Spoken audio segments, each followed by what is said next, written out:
रुको रुको, ऐसे नहीं, शुरू से दिखाता हूँ। मेरा फलसफा कंधे पे मेरा बस्ता चला गाइस हामी चाहिँ अब यी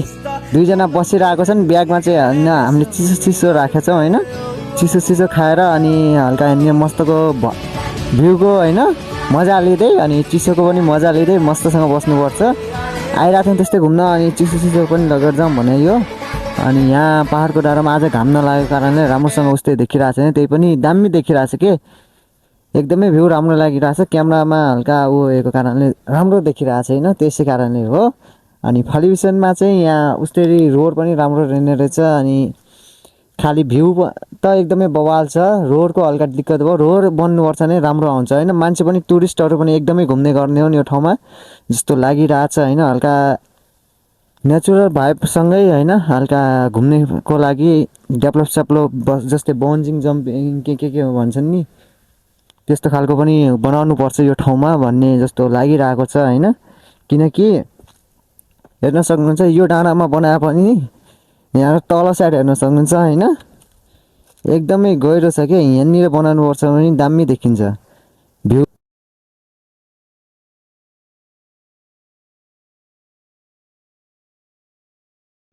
मान्छे मोज पनि भ्यूको लिन्छन् अनि सबै चिजको guys welcome back to DS blogs हामी चाहिँ यहाँ फलिभिसनको डाँडामा आएको छौँ हैन घुम्नको लागि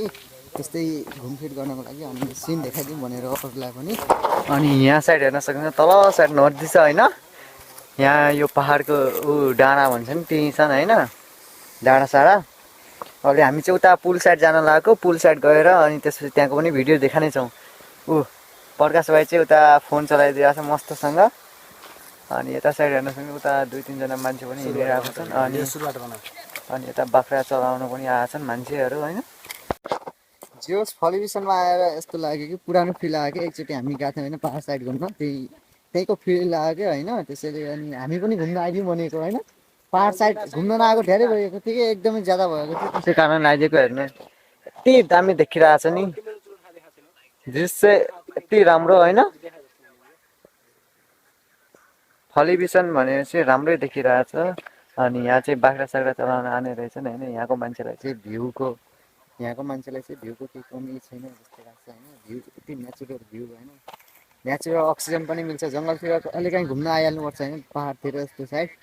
हैन यस्तो ठाउँको हल्का डेभलप हुनु पर्यो कि राम्रो हामी आउने बेला हैन बाटो कस्तो थियो भने बेकार थियो के ठाउँमा टुटेको हैन पुरा कच्ची रोडमा चाहिँ एकदमै गाह्रो हुन्छ गाडी साडी जान अनि घुम्ने मान्छे कहाँ आउँछ त अनि यस्तो बाटोमा कोही आउँदैन नि बाटो साटो हुनु पर्यो हल्का राम्रो खालको हैन अनि सबै चिजको डेभलप हुनु पर्यो यो ठाउँमा पनि भन्ने हो र अहिलेलाई चाहिँ यति नै हामी हल्का यहाँनिर बस्छौँ हैन के समयको लागि